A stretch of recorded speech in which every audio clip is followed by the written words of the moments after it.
तो भाई लोग आज हम बात करने वाले हैं लुकिज्म के चैप्टर नंबर 473 के बारे में। तो अगर आपने अब तक चैनल को सब्सक्राइब नहीं करा है तो जल्दी से चैनल को सब्सक्राइब कर लो ताकि आगे आने वाली वीडियोस आप मिस ना कर सको। और आज की वीडियो की शुरुआत में हम देखते हैं जो गो होता है हैंगल बिग के मॉन्स्टर के सामने खड़ा होता है। गो कहता है एक तो ये इतना ज्यादा लंबा चौड़ा है और ऊपर से मैंने सुना कि ये टॉम ली के लेवल का है और इसीलिए इसको निपटाने के मैं पूरे 1 बिलियन वॉन लूंगा, शुरुआती कीमत है ये। डैनियल चिल्ला के कहता है क्या 1 बिलियन? गो कहता है हाँ बिल्कुल सही सुना। डैनियल कहता है नहीं लेकिन ऐसा नहीं हो सकता। गो कहता है क्यों, अगर क्या दिक्कत है? डैनियल कहता है मेरे पास 1 बिलियन वॉन नहीं है। इतने में ही जो मॉन्स्टर होता है गो के मुंह पे मुक्का मार के उसको जमीन में चिपका देता है और गो अब भी बोल रहा होता है लगता है ये सच में टॉम ली के लेवल का है। सर रुक जाओ सर 1 मिनट मुझे बात करने दो। लेकिन ये मॉन्स्टर गो की दोनों टांग पकड़ के उसको उठा के जमीन में पटक देता है और लगातार बार बार बस गो को जमीन में पटके ही जा रहा होता है किसी कपड़े की तरह। जहाँ किसी के लिए इस मॉन्स्टर का एक फटका खाना मुश्किल होता है वहीं इस मॉन्स्टर ने गो को पटक पटक के उसकी हालत खराब कर दी होती है और उसके बाद गो को काफी दूर फेंक देता है और गो जाके टकराता है एक दीवार से। गो की ऐसी हालत देख के हैंगल बिग कहता है तो तुमने फैसला करा है वर्कर्स को अपना दुश्मन बनाने का।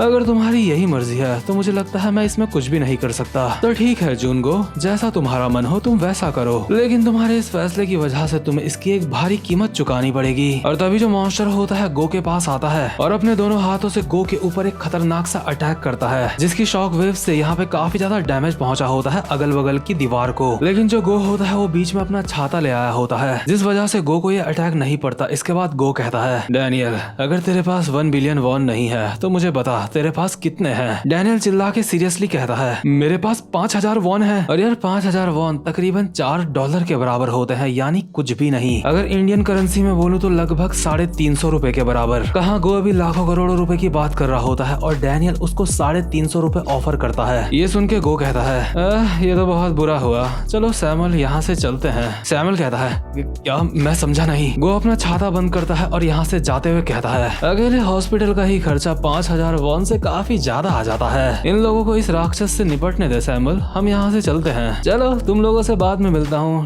Tata bye. और जैसे ही गो यहाँ से जा रहा होता है अचानक से गो अपने छाते का पीछे वाला हैंडल तोड़ के उसे इस मॉन्स्टर के गाल पे घुसा देता है और कहता है मैं तो मजाक कर रहा था। ये हैंडल इस मॉन्स्टर के गाल में घुसाने के बाद ये मॉन्स्टर काफी ज्यादा गुस्सा लग रहा होता है। गो इस मॉन्स्टर को देख के कहता है लगता है मेरी वाट लगने वाली है। ये मॉन्स्टर घुमा के एक मुक्का मारता है गो के, लेकिन गो इस अटैक को डॉज कर लेता है। इसके बाद ये मॉन्स्टर एक और खतरनाक सा मुक्का मारता है लेकिन गो इसको भी डॉज कर लेता है और कहता है सीरियसली यहाँ पे इससे फाइट करके मुझे कुछ भी नहीं मिलने वाला, आखिर मुझे इस मॉन्स्टर से यहाँ पे फाइट क्यों करनी पड़ रही है। इसके बाद ये मॉन्स्टर गो के एक और मुक्का मारता है लेकिन गो इसको भी डॉज कर लेता है और कहता है मुझे तो इससे फाइट करने के पैसे भी नहीं मिल रहे हैं, मैं यहाँ से जा रहा हूँ। मैं कसम खा के कहता हूँ इस बार मैं यहाँ से जा रहा हूँ, इसलिए मोटे भैंस मेरा पीछा मत करियो। जे कभी गो को ही देख रहा होता है और उसको याद आता है कि जिस समय गो की यूआई डैनियल के साथ फाइट हुई थी उस समय भी गो ऐसी हरकत ही कर रहा था। जेक अपने मन में कहता है भले ही गो को देख के ऐसा लग रहा है जैसे वो बस मजाक मस्ती कर रहा है, लेकिन मैं साफ साफ देख सकता हूँ उसके अंदर भी थोड़ी सी घबराहट है। तो क्या इसका मतलब जून गो भी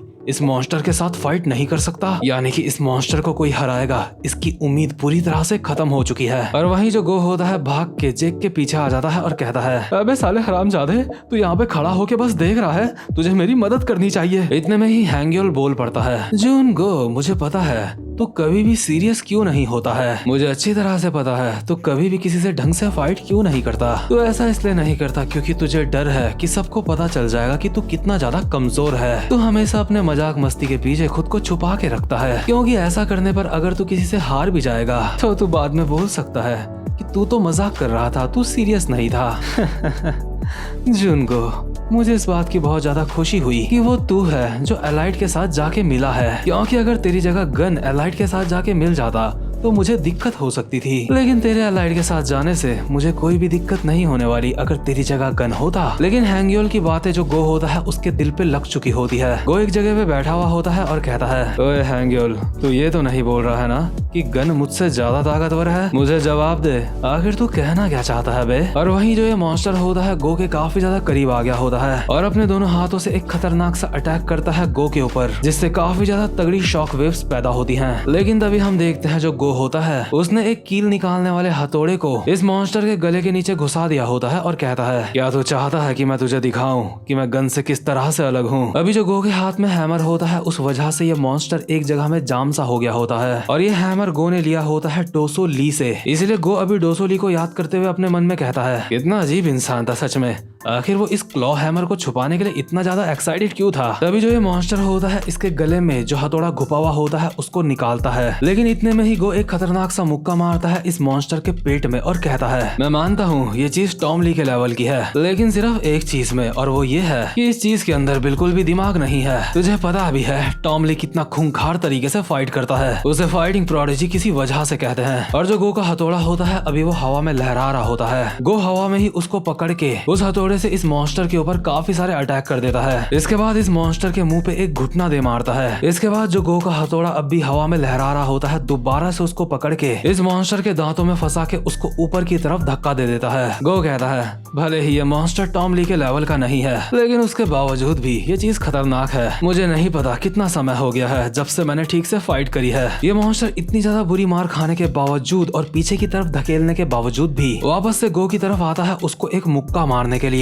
बट गो के हाथ में जो हथौड़ा होता है वो इस मॉन्स्टर के पैर पे दे के मारता है। इसके बाद पैर के घुटने के पीछे साइड दे के मारता है और लगातार वहाँ पे इस तरह से मारे जा रहा होता है जैसे कोई कील ठोक रहा हो, जिस वजह से इस मॉन्स्टर का बैलेंस काफी ज्यादा बिगड़ रहा होता है। तभी गो दूसरे पैर के घुटने के पीछे भी इसी तरह से उस हथौड़े से मारने लगता है और कहता है, मैंने कहा था ना मैं गन से अलग हूँ, मुझे ये सारी चीजें करने में मजा नहीं आता है। मैं उन लोगों को छोड़ता नहीं हूँ जिनके अंदर ताकतवर बनने की क्षमता होती है। इससे पहले कि वो लोग और ज्यादा ताकतवर हो जाए मैं उनको खत्म कर देता हूँ। अगर तुम ऐसा नहीं करते तो तुम्हें बाद में उन सबसे निपटना पड़ता है, जो कि काफी ज्यादा अजीब होता है। मुझे देख और सीख कि फाइट में दिमाग का इस्तेमाल करना कितना ज्यादा जरूरी होता है। अभी इतने सारे हथौड़े के फटके खाने के बाद जो ये मॉन्स्टर होता है चिल्लाने लगता है और जैसे ही चिल्लाने के लिए मॉन्स्टर अपना मुंह खोलता है इतने में ही गो इसके मुंह के अंदर भी हथौड़ा मार देता है, जिस वजह से जो इसके मुंह के अंदर छाते का हैंडल घुसा होता है वो भी बाहर निकल जाता है और गो इसके बाद इसके मुंह पे हथौड़ा फेंक के दे मारता है और दोबारा से हथौड़े को हवा में ही कैच करके इस मॉन्स्टर के अलग अलग जगहों पे बजाने लगता है इसी हथौड़े से। गो ने इस मॉन्स्टर को मार मार के इसका कुत्ता बना दिया होता है और इस मॉन्स्टर का खून जगह जगह पे बिखर रहा होता है, जिसे देख के एली लोग भी काफी ज्यादा हैरान होते हैं और साथ में डैनियल भी। इस मॉन्स्टर की इतनी ज्यादा बुरी हालत होती है कि ये मॉन्स्टर जमीन में गिर के अनकॉन्शियस हो चुका होता है। गो हथौड़े को अपने सर पे लगाता है और कहता है, वो मैं तो इतना ज्यादा डर गया था कि मैं अपनी पैंट में बस मूतने ही वाला था। अगर ये मॉन्स्टर मुझे थोड़ा और ज्यादा मार देता तो मेरी हालत सच में काफी ज्यादा खराब हो जाती। सच में इसके साथ फाइट करके मुझे बिल्कुल ऐसा लगा जैसे मैं टॉम ली के साथ फाइट कर रहा हूँ। और हैंग्यूल भी अभी ये सब कुछ देख के हैरान होता है। इसके बाद गो दोबारा से कहता है, तूने देखा मैं इसी वजह से सीरियस नहीं होता हूँ। सीरियस होके मैंने इस रूम का पूरा माहौल खराब करके रख दिया। लेकिन हैंग्यूल तू भी काफी ज्यादा ढीठ है, या तो इस चीज को दोबारा से उठाने की कोशिश कर रहा है। अभी जो हैंग्यूल होता है अपने मॉन्स्टर के बगल में बैठा हुआ होता है और उसके ऊपर काफी सारे इंजेक्शन लगाए जा रहा होता है। हैंग्यूल अपनी पूरी कोशिश कर रहा होता है कि उसका मॉन्स्टर दोबारा से उठ खड़ा हो और हैंग्यूल अपने मन में कहता है, तुम दोबारा से उठ सकते हो ना, है ना?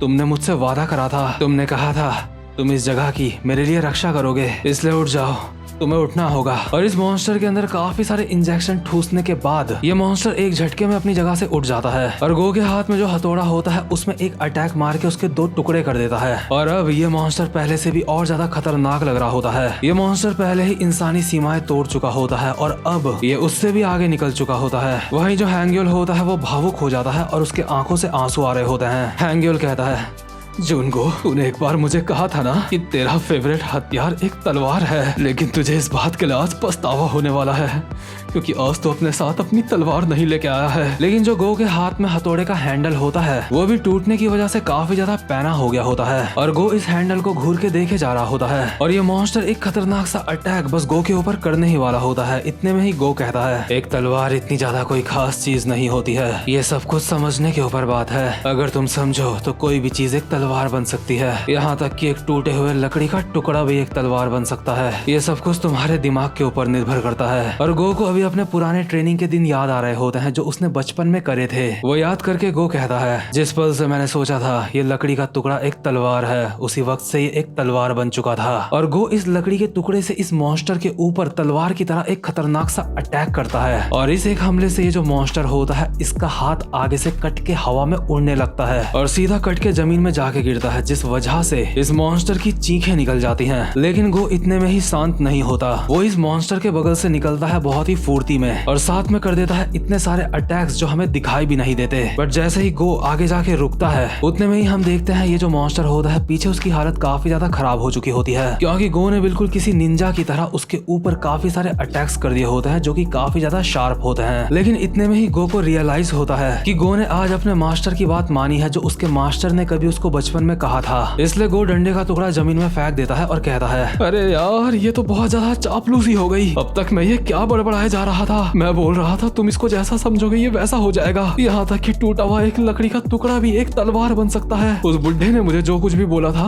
मैं एक तोते की तरह उसको बड़बड़ाए जा रहा था। मुझे लगता है उस जगह पे मुझे कभी भी दोबारा नहीं जाना चाहिए। अरे शिट यार, मैंने सोचा नहीं था इन बच्चों के सामने मैं सीरियसली फाइट करने वाला हूँ। मेरा प्लान तो था कि मैं एलाइड को इस्तेमाल करके सैमुअल को यहाँ से बचाऊंगा और यहाँ से निकल लूंगा। चलो ठीक है, कोई बात नहीं, इस मॉन्स्टर को मैंने फ्री में हरा दिया है। आज का दिन काफी ज्यादा अच्छा है, इसलिए मैं तुमसे पैसे नहीं ले रहा हूँ इस मॉन्स्टर को हराने के। अभी जो मॉन्स्टर होता है वो जमीन में गिर के दोबारा से अनकॉन्शियस हो चुका होता है और हैंगल इस मॉन्स्टर की छाती को पंप करके उसको दोबारा से उठाने की कोशिश कर रहा होता है। गो कहता है, ओए हैंगल, तुझे नहीं लगता अब तुझे हार मान लेनी चाहिए? अबे कितना रगड़ेगा अब उसको, अब रहने दे। लेकिन हैंगल अभी काफी ज्यादा परेशान लग रहा होता है और इस मॉन्स्टर की छाती को बार बार प्रेस करे जा रहा होता है और कहता है, उठ जा उठ जा, उठ के फाइट कर, तुझे मेरे साम्राज्य को बचाना होगा। तूने मुझसे वादा करा था मैं जो कुछ भी करूंगा तो उसमें मेरे साथ रहेगा। तू इस तरह से बेहोश नहीं हो सकता, तुझे अपने छोटे भाई के लिए लड़ना होगा। और अभी हम हैंगल की एक फैमिली फोटो देखते हैं जिसमें हैंगल के पेरेंट्स के साथ साथ हैंगल का बड़ा भाई भी होता है, यानी कि ये जो मॉन्स्टर होता है ये हैंगल का बड़ा भाई होता है और इसीलिए हैंगल अभी इतना ज्यादा भावुक हो चुका होता है और उसकी आंखों से आंसू आ रहे होते हैं। हैंगल चिल्ला के कहता है, तुझे अपने छोटे भाई के लिए लड़ना होगा। मतलब कि यार हैंगल एक बहुत ही बड़ा हरामखोर इंसान है, अपने बाप को पागल खाने में डाल चुका है और अपने बड़े भाई को एक चलता फिरता मॉन्स्टर बना चुका है और खुद प्लास्टिक सर्जरियां करके लोगों की जिंदगियां बर्बाद कर रहा है। और ये सब कुछ कर रहा है वो भी एक माइनर होने के बाद, यानी कि अभी वो ठीक से 18 साल का भी नहीं हुआ है और इतने सारे कांड वो अपनी जिंदगी में पहले ही कर चुका है। और आप लोगों से मैं चाहूंगा कि ऐसे लोगों से कभी भी किसी को भी इंस्पायर नहीं होना चाहिए, बल्कि ऐसे लोगों की तो तोड़नी चाहिए, अच्छी तरह से इनका दिमाग ठिकाने में लाना चाहिए। बट फिर भी मैं आप सबसे कहना चाहूंगा